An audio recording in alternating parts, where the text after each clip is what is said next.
안녕하세요. 기술교육발전소의 기술쌤입니다. 이번 수업에서는 제품의 개발과 생산, 제조 기술의 문제 해결에 대해서 살펴보도록 하겠습니다.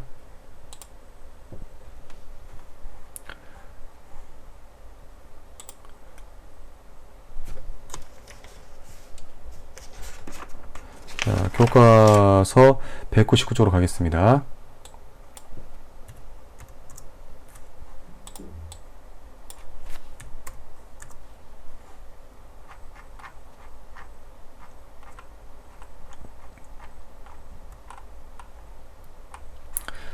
일반적으로 제품을 개발할 때는 문제 분석부터 합니다. 뭐가 문제인가, 뭐가 불편하고, 어떤 것이 필요한 것인가, 이런 문제 분석부터 하고요. 그 다음에 아이디어죠. 대안을 탐색해 봅니다. 다 찾아본 다음에 그 중에서 아이디어를 선택해야겠죠. 예전에 어떤 동영상에서 아이디어를 많이 만드는데 확산적 사고하는데 도움 주는 사고법들을 배웠고요. 그 다음에 다양한 아이디어 중에서 아이디어 선정하는 수련적 사고 기법들에 대해서 살펴본 적이 있었죠. 이런 것들을 이용해서 대안을 탐색하고 대안을 선정합니다. 그런 다음 대부분의 제품 개발 과정에서는 시제품이라고, 영어로는 프로토타입이라고 부르는데요. 시제품을 먼저 만들어 봅니다. 시제품을 만들어 보고 실제 만들어 보면 어떤 게 문제일까 미리 예측을 해봅니다. 시제품 제작을 안 해보고 제품을 바로 만드는 어떤 회사나 아니면 만드는 개인도 있을 수가 있습니다. 하지만 시제품을 만들어 보지 않고 물건을 만든 다음에 대량 생산하게 되면 나중에 그 제품 개발 과정에서 생긴 문제를 해결하기가 더 어려울 수가 있습니다. 그래서 일반적으로 대량 생산하는 경우에는 시제품을 꼭 만들어 봅니다. 시제품 제작 및 평가의 과정을 거친 다음에 이제 제품을 설계를 합니다. 이렇게 설계해야겠다. 설계한 다음에 생산하기 과정으로 이렇게 제품을 개발하고 있습니다. 요즘에는 시제품 제작이 빨리 우선 만들어 봐야 되는데 이것이 불편하고 힘들었는데, 상당히 좀 우선 시제품은 아주 정성들여 만드는 건 아니겠죠. 있는 것들을 이용해서 대충 만들 것들 만들어 보는 건데요. 시제품 과정을 걸리는 시간을 상당히 줄여주게 도와주고 있는 그 제작 도구가 있습니다. 혹시 뭔지 알고 있나요? 네, 3D 프린터 같은 디지털 제작 도구들입니다. 디지털 제작 도구는 아날로그는 컴퓨터란 것이 아니라 손으로 하거나 막 그런 것들이죠. 디지털 방식의 제작 도구들은 컴퓨터상에서 한 가지를 시제품을 설계를 합니다. 그걸로 가지고 3D 프린터가 자동으로 만들어준다거나 레이저 커터나 이런 것들로 자동화시킨 제작 도구를 이용해서 자동으로 만들어줍니다. 근데 거기서 또 좋은 건 끝나는 것이 아니라 뭔가 수정할 때 더 빠르게, 컴퓨터상에 이미 제품에 대한 제작 설계된 것들이 있기 때문에 금방 그 파일들을 수정해서 금방 또 다시 시제품 제작이 편해지게 된 것이 바로 디지털 제작 도구들의 장점인데요. 이걸 이용해서 시제품 제작 과정이 상당히 간편화되고 시간이 많이 줄었습니다. 여기 보이는 것처럼 이러한 단계로 제품을 개발합니다. 여러분도 선생님하고 수행평가할 때는 이런 과정으로 제품을 개발하기를 선생님은 원합니다. 근데 주로 이 1, 2, 3, 4, 5 중에서 여러분들이 빠뜨리고 하는 과정들이 어떤 거라고 생각합니까? 네, 4번 과정을 잘 안 합니다. 시제품 제작을 안 해봅니다. 그래서 계속 열심히 만들었는데, 수행평가 선생님이랑 하면 보통 수업시간에 수행평가를 하는데 6시간에서 8시간 동안 하는데, 수업시간에 열심히 했는데 시제품 안 만들어보고 하면 뭔가 문제가 생겼을 때 다시 처음부터 시작했을 때 상당히 부족한 시간 때문에 할 수 없이 선생님 수업시간에 시간을 줬음에도 불구하고 집에 가서 수행평가로 어떤 제작 작품들을 만드는 팀들이나 개인을 본 적이 있습니다. 학생들을 본 적이 있습니다. 시제품 제작 및 평가하기 상당히 중요한 과정이라고 생각합니다. 제품을 생산할 때는 그 과정이라고 해야 될까요? 어떤 과정 단계에서, 과정 요소에서 다양한 기술들이 동원되는데요. 이렇게 우선 재료를 분리하는 과정들이 보이죠? 이게 톱으로 잘라버리기, 대패나 칼 이런 도구를 한번 살펴보시기 바랍니다. 공작 기계라고 해서 자동화된 공작 기계도 있고요. 컴퓨터로 명령을 내리면 알아서 움직이는 것도 있고요. 아니면 사람 손으로 아날로그 방식으로 움직이는 공작 기계도 있는데, 이런 기계들을 이용해서 재료를 분리하고 해서 이런 제품을 만들 수도 있고요. 성형, 어떤 형틀에다가 금속 재료 같은 것들을 액체로 만들어서 형태에 집어넣고 식혀서 만드는 방법도 있고요. 주조라고 부릅니다. 이런 방식을. 혹시 그 붕어빵이라고 들어본 적 있나요? 붕어빵 만드는 과정 보시면 주조는 그 붕어빵 만드는 곳에서 과정에서 거기는 밀가루하고 액체 상태의 밀가루와 팥이 들은 밀가루를 집어넣는데 형틀에다가 금속 재료를 집어넣어서 하면 금속 재료를 만드는 주조 방법에 해당되겠습니다. 주조라고 합니다. 뭐 주조 방식으로 성형한다거나 형태를 만든다는 뜻이죠. 아변 눌러서 만드는 겁니다.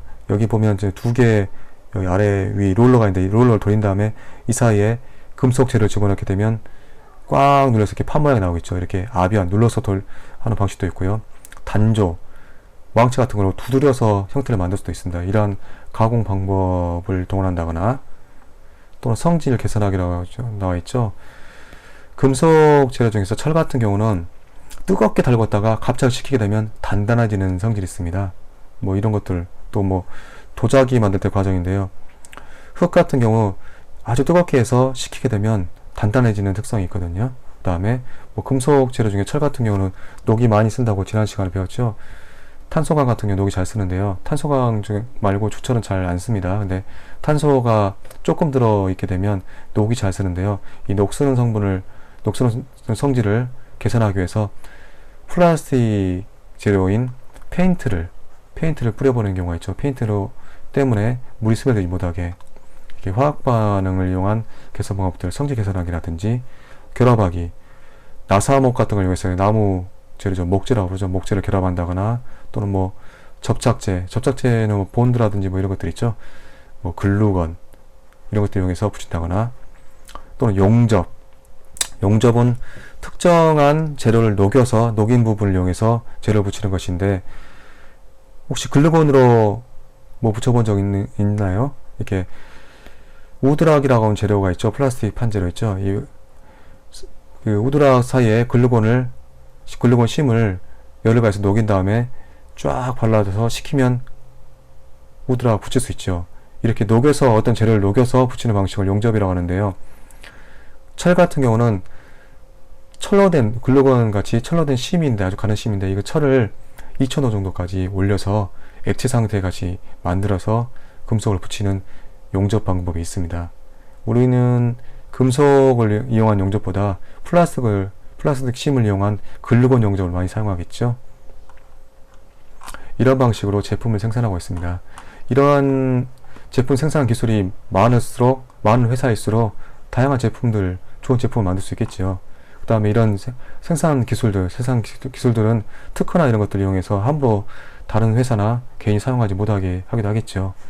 이 회사나 개인의 제품 생산 기술, 방법들은 돈이 될 수 있겠죠. 그래서 아직도 이런 생산 기술들을 개선해 나가고 여러 가지 만들어서 개인의 뭐 특허나 등을 이용해서 많이 갖고 있는 나라 또는 회사가 상당히 부를 많이 창출하고 있습니다. 부자가 된다는 뜻이죠. 돈을 많이 번다는 뜻이 되겠죠.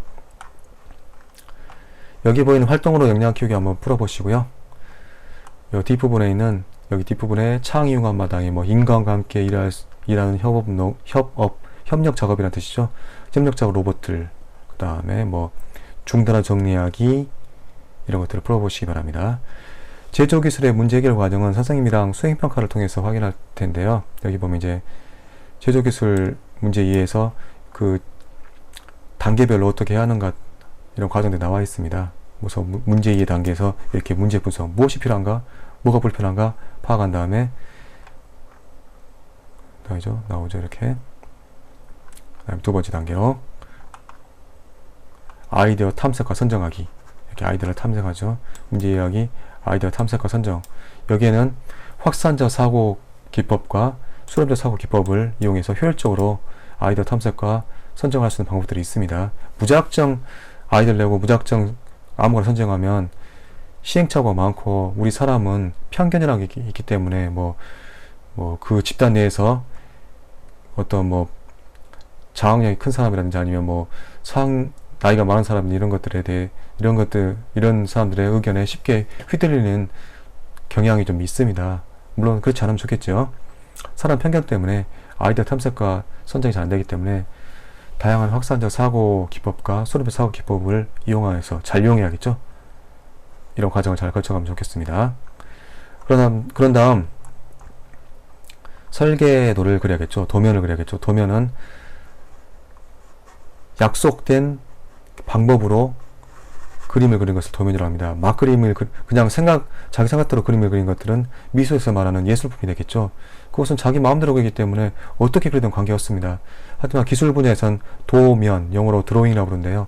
도면은 약속된 규칙과 약속된 방법으로 그리는 것이 바로 도면이 되겠습니다. 나중에 다른 동영상에서 약속된 방법과 약속된 규칙에 따라 그림을 그리는 기법들을 좀 배울 것입니다. 한국에선 KS라고 하는 한국산업규격이라는 게 있는데 그 C클래스, C에 해당되는 그 분야에 보면 약속된 방법과 약속된 규칙으로 그림을 그리는 방법들이 설명이 되어 있습니다. 이렇게 약속된 방법과 약속된 규칙으로 여기에 보이는 물건의 설계도를 그린 것입니다. 이것은 이 약속된 규칙과 약속된 방법을 아는 사람끼리 서로 다 통하게 되어 있습니다. 그래서 만약에 약속된 규칙과 방법으로 그림을 그리지 않게 되면 의사소통 과정에서 잘못된 이해가 나와서 제품 생산할 때, 실제 생산할 때 문제가 생길 수가 있습니다. 그래서 약속된 규칙과 약속된 방법으로 도면을 그려야 되는 것입니다. 도면까지 그렸다면 이제 생산, 실현하기, 만들기 과정이죠. 만들어 보겠죠. 만들 때는 다양한 도구와 다양한 도구의 사용 기법, 방법, 그 다음에 만드는 제작 기법들이 많다면 능숙하다면 이 두 가지가 잘 조합될수록 좋은 제작품이 나오겠죠. 도구가 많지 않다, 또는 도구를 사용하는 기법들이 능숙하지 않다, 별로 없다, 이러면 당연히 좋은 제품이 나오기 어렵겠죠. 여러분들이 선생님하고 수행평가할 때는 그런 다양한 도구를 갖출 수 없는 경우가 많기 때문에 선생님은 많이 제공할 수 있으나 여러분들이 집에서 혹시나 선생님은 학교에서 작업하기 아니면 집에서 작업할 때는 다양한 도구가 없을 수가 있습니다. 선생님한테는 이제 메이커 스페이스가 있기 때문에 여러분한테 최대한 다양한 도구를 지원해 줄 수 있는데 여러분 집에서는 다양한 도구가 없을 수가 있기 때문에 몇 가지 도구로도 그 원하는 제작 결과를 낼 수 있는 그 제작 도구 사용 기법들을 익혀놓은 거나 생각을 해놓을수록 좋겠지요. 제작 도구들은 사용하는 방법이 정해져 있지 않습니다. 선생님 그렇게 생각하거든요. 어떤 사람들은 사람마다 다양한데요. 이 자 같은 경우도 자의 용도는 뭐라고 생각합니까? 주 용도는 당연히 치수제기, 선긋기 나오겠죠. 그 외에도 여러 가지 있겠죠. 이 날카로운 부분으로 뭔가 목재에 자국을 내서 선을 그을 수도 있고 다양하겠죠. 도구는 다양한 방법으로 사용할 수 있는 방법을 생각해 보는 것이 좋을 것입니다. 왜냐하면 여러분이 사용할 수 있는 도구의 종류가 많지 않을 뿐더러 갖추고 있는 도구도 몇 가지 없을 거라 생각하기 때문입니다. 한 가지 도구를 갖고 있더라도 어떻게 하면 다양한 방법으로 사용할 수 있을까, 이렇게 잘 생각해 보는 것이 아마 창의력이라고 생각됩니다. 이 생산 과정에서 가공하고 필요한 모양을 자른다거나 날카로운 부분을 자른다거나 가공하고 조립해서 이렇게 제품을 만들게 될 것입니다. 선생님하고 하는 수행평가 때 한번 잘 해보시기 바랍니다.